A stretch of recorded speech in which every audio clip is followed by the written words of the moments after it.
नमस्कार दोस्तों, मैं केसी साहू सर आप सबका स्वागत करता हूं आपका ही अपना चैनल केसी सर के क्लासेस में। आइए दोस्तों, आज हम समाकलित दर समीकरण के बारे में चर्चा करते हैं। इससे पहले हमने बहुत ही महत्वपूर्ण विषयों पर चर्चा किया है, जैसे अभिक्रिया की दर, है ना, और दर समीकरण का जो क्या होता है, इकाई होता है। इनको भी हमने कल के वीडियो में बहुत ही सरल तरीके से निकाला है। और उसके बाद हमने अभिक्रिया की कोटि पढ़ा था, याद रखिएगा, शून्य कोटि की अभिक्रिया, प्रथम कोटि, द्वितीय कोटि और तृतीय कोटि, इन सभी कोटियों की अभिक्रिया को हमने बहुत ही सरल तरीके से पढ़ा है। यदि वो वीडियो आपने नहीं देखा है तो आई बटन टच करके उस वीडियो को देख लीजिएगा, क्योंकि ये बहुत ही महत्वपूर्ण होता है। क्योंकि यदि आपने प्रथम कोटि की अभिक्रिया को नहीं जाना या शून्य कोटि की अभिक्रिया को नहीं जाना तो आज की जो समीकरण है उनको हम कैसे जानेंगे, है ना। तो हमें क्या करना है, समाकलित दर समीकरण को हल करने से पहले शून्य कोटि की अभिक्रिया को समझना पड़ेगा। तो इसके लिए हमें क्या करना पड़ता है, एक अभिकारक लेना पड़ता है और उस अभिकारक की जो सांद्रता होती है उसी पर निर्भर करती है उनका जो समाकलित दर समीकरण। तो ये समाकलित दर समीकरण क्या होता है जी, ये जो है किसी अभिक्रिया के सांद्रता पर निर्भर करता है और इनको क्या किया जाता है, समाकलित दर समीकरण के रूप में व्यक्त किया जाता है, इसलिए इसको समाकलित दर समीकरण कहा जाता है। अब मैं आपको एक चीज बोलता हूं, यदि आपको बाइक चलाने आता है, ध्यान से सुनिएगा, अगर आपको बाइक चलाने आता है तो क्या आपको साइकिल चलाने नहीं आएगा या फिर आपको स्कूटी चलाने नहीं आएगा? बिल्कुल आएगा। तो मैं इसलिए बोल रहा हूं क्योंकि जो आज का जो व्यंजक है, जो समीकरण है, उसको यदि आप सीख जाते हो तो इसके बाद जो दो महत्वपूर्ण व्यंजक आने वाले हैं जो बहुत ही महत्वपूर्ण है, याद रखिएगा, आज का व्यंजक और इसके बाद मैं दो और व्यंजक पढ़ाऊंगा जो आता ही है सभी प्रकार की परीक्षाओं में, ये बहुत ही पूछा जाता है। आपने सुना होगा कि अर्धायुकाल क्या है ना। तो ये अर्धायुकाल कब समझ आएगा, जब आज का व्यंजक समझ आएगा। ये वैसा ही है, यदि आपको बाइक चलाने आता है तो आप साइकिल आसानी से चला लोगे और स्कूटी आसानी से चला लोगे। तो आज के व्यंजक को हमें सीखना है ताकि हम आने वाले व्यंजक को बहुत ही सरलता से सीख सके। तो आइए पहले हम देखते हैं दर समीकरण किसे कहते हैं, अभिक्रिया की दर, है ना, इसके बारे में हम जानते हैं। तो उनको हम लिखते हैं, हमने ऐसा लिखा था, आपको याद होगा, a प्लस बी और यहां पर होता है प्रोडक्ट। तो इधर वाला क्या कहलाता है, अभिकारक, और ये क्या कहलाता है, उत्पाद। तो इनको हम दर समीकरण के रूप में किस रूप में लिख रहे थे, इसको इस प्रकार हम लिखते हैं, आपको याद है, इस प्रकार, और यहां पर लिखते हैं के, और इनका जो सांद्रण दिया होता है इस प्रकार, और उसका जो घातांक है उसको अपन लिख सकते हैं। इस प्रकार हम क्या करते हैं, इनके दर को लिखते हैं। तो दोस्तों, आज हम इन्हीं सूत्रों के माध्यम से शून्य कोटि की अभिक्रिया के लिए दर समीकरण निकालेंगे जो बहुत ही महत्वपूर्ण होता है। तो आइए निकालते हैं। तो आज हम शून्य कोटि के लिए, है ना, शून्य कोटि अभिक्रिया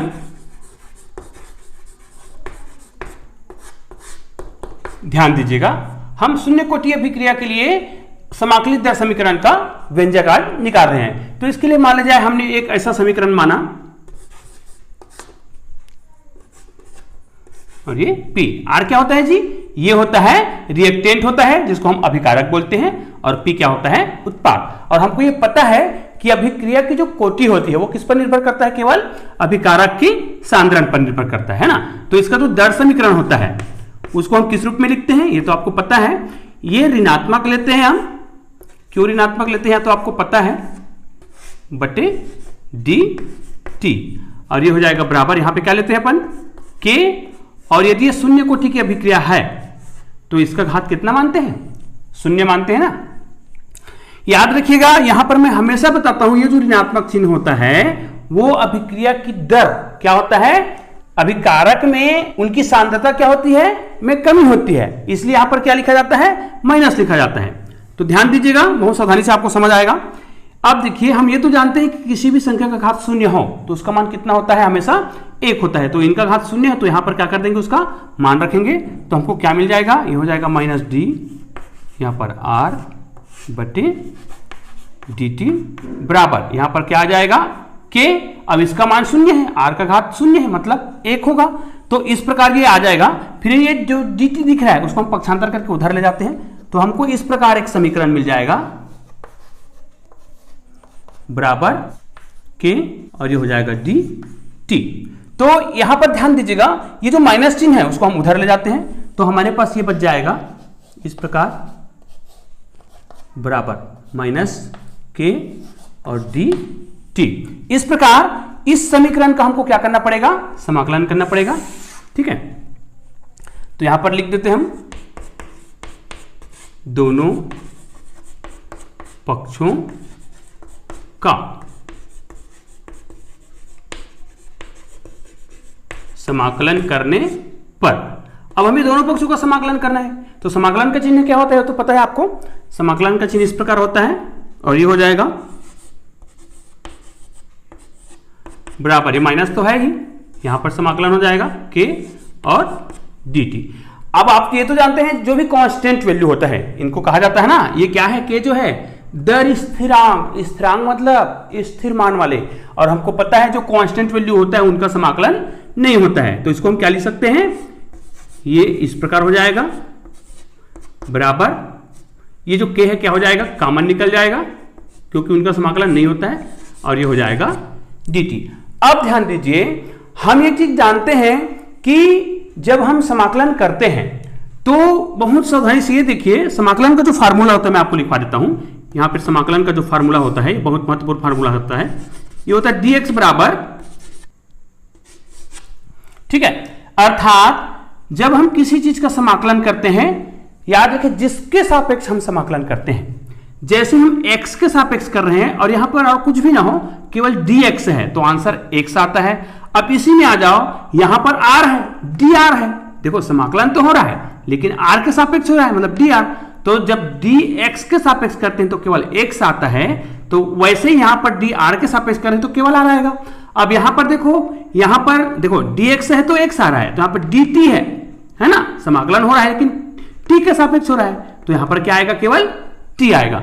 और याद रखिए जब भी हम समाकलन करते हैं तो समाकलन करते समय समाकलन का एक चिन्ह होता है i, है ना, तो वो चिन्ह जरूर लगा देना चाहिए। तो हम यहां पर लगाना भूल गए थे, यहां पर लगा देते हैं, ठीक है, प्लस i।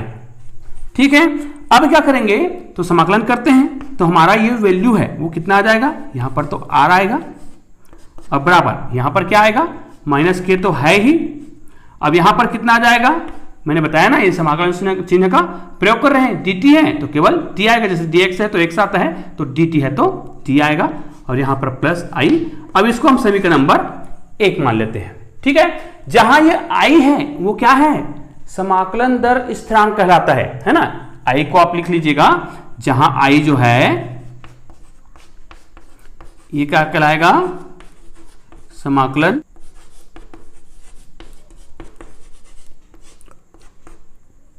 ठीक है, ये हो गया समाकलन स्थिरांक। अब हमको पता है कि यदि हमें प्रारंभिक सांद्रण निकालना है, ये जो अभिकारक दिख रहा है ना, इसका हमको क्या निकालना है, प्रारंभिक सांद्रण। तो शुरुआत में उसका सांद्रण कितना रहा होगा, जब हम उसको 0 समय पर कहा जाए, 0 समय पर, मतलब t बराबर 0 पर सांद्रता कितना रहा होगा जी, सांद्रता कितना रहा होगा, t बराबर 0 पर सांद्रता कितना होगा, यहां पर ये देखो, ये क्या है, उसका प्रारंभिक सांद्रण है। तो इस प्रारंभिक सांद्रण के मान को, मतलब कब t बराबर 0 हो तो उसका प्रारंभिक सांद्रण ही कहलाएगा ना। t बराबर 0 मतलब शुरुआत में, है ना, जबकि अपने समय दिया ही नहीं है, तो t बराबर इतना रखेंगे, t बराबर 0 रखेंगे तो सांद्रता कितना रख देंगे, r0। तो समीकरण नंबर 1 में क्या करते हैं, हम मान रखते हैं। आइए दोस्तों, समीकरण नंबर 1 में हम इसका मान रख के देखते हैं, तो यहां पर क्या हो जाएगा, लिख लेते हैं यहां पर, समीकरण नंबर 1 में मान रखने पर, तो इसमें मान रख दो, तो देखो यहां पर जहां पे r आया है वहां पर क्या आएगा, प्रारंभिक सांद्रण आएगा, और जहां पर t आया है वहां पर क्या आ जाएगा, 0 आएगा। तो रख देते हैं समीकरण नंबर 1 में मान, तो ये क्या हो जाएगा, r की जगह तो r0 आ जाएगा, यहां पर ये प्रारंभिक सांद्रण होता है ना, और यहां पर क्या आ जाएगा, माइनस के, और t का मान क्या रखेंगे, 0, और प्लस यहां पर आ जाएगा i। तो इनका 0 से गुना होगा तो मतलब तो 0 ही होगा। कुल मिला के आपको क्या मिला,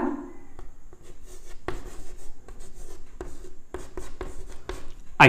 ठीक है, अब इस मान को देखो, i का जो, अब ये कहा जाए कि i का डायरेक्ट मान आ गया, तो इस i के मान को हम किस में रख दें, समीकरण नंबर 1 में रख दें, है ना।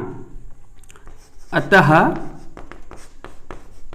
समीकरण नंबर 1 में I का मान रखने पर, तो I का मान रखेंगे कितना आएगा, ये देखो R तो है ही, समीकरण को देखते जाओ, आप ध्यान से देखते जाइएगा, R का मान आ गया, फिर बराबर माइनस K है ना, और ये T भी है, देखो KT है, तो क्या हो गया, T हो गया, अब प्लस यहां पर I है, तो इस I का मान यहां से लाएंगे, I का मान कितना रखना है यहां पर, ये देखो R, ये प्रारंभिक सांद्रण है।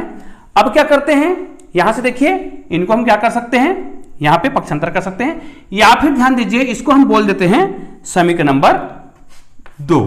तो ध्यान दीजिएगा ये बहुत ही महत्वपूर्ण है, ये जो सूत्र है ना, इसको हम क्या कर सकते हैं, जो सरल रेखा का समीकरण होता है, ध्यान दीजिएगा बहुत सरलता से आपको समझा रहा हूं, ये जो सरल रेखा का समीकरण होता है, सरल रेखा का सूत्र क्या होता है, ये होता है y बराबर mx प्लस c, ऐसा कुछ सूत्र होता है, ये सरल रेखा का समीकरण होता है दोस्तों। याद रखिए जहां पर y और x क्या है, उनके अक्ष होते हैं, और ये जो m होता है वो क्या होता है, उसका ढलान होता है जिसको हम प्रवणता बोलते हैं, और c क्या होता है, उसका अंतःखंड होता है। तो क्या ये समीकरण और ये समीकरण दोनों सेम है, बिल्कुल। ये देखो आप तुलना कर सकते हो ना, जैसे y है तो ये r है, m है तो m की जगह क्या आएगा जी, ये जो m दिख रहा है वो किसके बराबर होगा, ये k के बराबर होगा, जो माइनस k दिख रहा है ना वो m के बराबर होगा, और x किसके बराबर हो गया, t के बराबर हो गया। तो c अंतःखंड है, उसके जगह क्या आ गया, ये वाला आ गया प्रारंभिक सांद्रण। कुल मिला के ये कहा जाए ये जो समीकरण दिख रहा है वो एक प्रकार का क्या है, सरल रेखा के समीकरण को व्यक्त करता है, ठीक है। तो इस प्रकार यदि हम इस समीकरण को ग्राफ रेखा में प्रदर्शित करें तो हमको एक सरल रेखा मिलना चाहिए, है ना, तो मिलेगा। तो इस प्रकार हम क्या कर सकते हैं, इनका दर समीकरण निकाल सकते हैं। लेकिन आइए दोस्तों अब हम इनका t का वैल्यू निकालते हैं। तो t का वैल्यू कैसे निकलेगा, यहां से ध्यान दीजिएगा। तो ये वाला जो पक्षांतर देखो, इनको हम क्या करते हैं, इनको इधर ला लेते हैं, तो ये ऋणात्मक है तो इधर आएगा तो क्या हो जाएगा, धनात्मक हो जाएगा, मतलब यहां पर आ जाएगा KT बराबर, अब ये देखो ये धनात्मक है, ये उधर जाएगा तो पक्षांतर होगा तो ऋणात्मक हो जाएगा, तो R प्रारंभिक सांद्रण माइनस R, ठीक है। आइए दोस्तों इसी को हम आगे ऊपर में हल करते हैं। आपका T बराबर माइनस R और बटे कितना आएगा, K आएगा।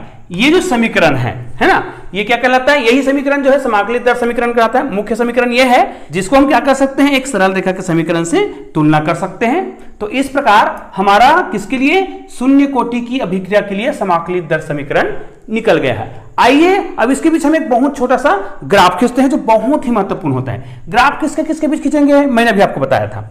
जब ये सरल रेखा है तो हम सरल रेखा में ध्यान दीजिएगा क्या क्या करते हैं, ये देखो ऐसा हम जब ग्राफ खींचते हैं तो एक साइड क्या लेते हैं, इधर अगर ये y अक्ष है और ये क्या है, x अक्ष है। यदि ये सरल रेखा होता तो हम इधर y को लेते और इधर क्या लेते, x को लेते। लेकिन हमने बताया हुआ है कि y के जगह यहां पे क्या मानना है, ये मानना है, और x के जगह यहां पे क्या मानना है, t मानना है। इसका मतलब ये है इधर किसको दर्शाएंगे, समय को दर्शाएंगे मतलब t को, और ऊपर में किसको दर्शाएंगे, सांद्रण को दर्शाएंगे, है ना।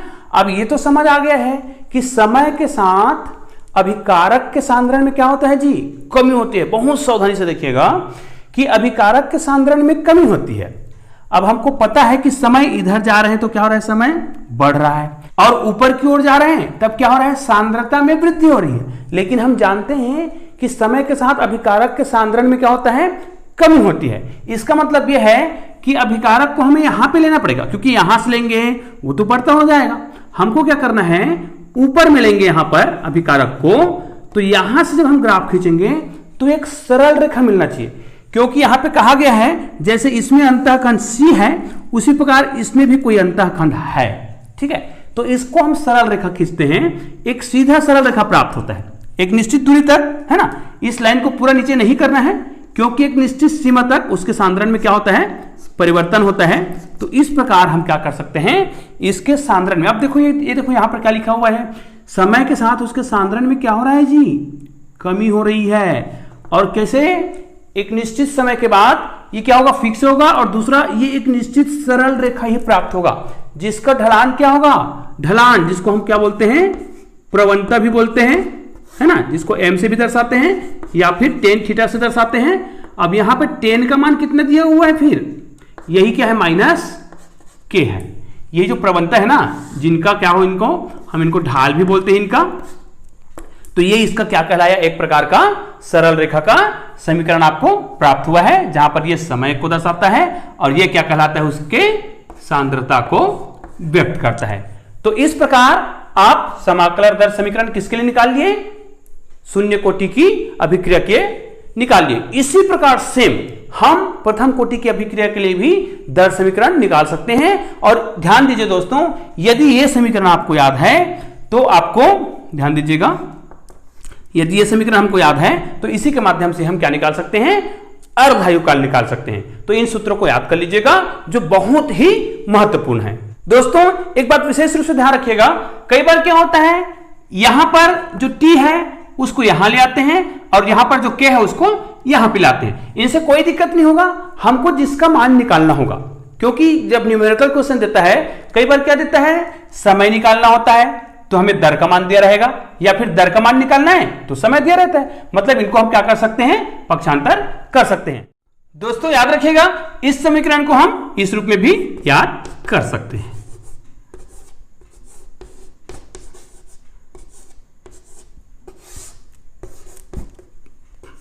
ध्यान दीजिएगा दोस्तों, यह समीकरण बहुत ही महत्वपूर्ण होता है, क्योंकि इन्हीं समीकरणों के द्वारा हम आगे चल के अर्धायुकाल को पढ़ेंगे। ठीक है, तो दोस्तों आज का वीडियो आपको कैसा लगा मुझे कमेंट करके अवश्य बताइएगा, और हमारे वीडियो को लाइक कीजिएगा और अधिक से अधिक शेयर कीजिएगा।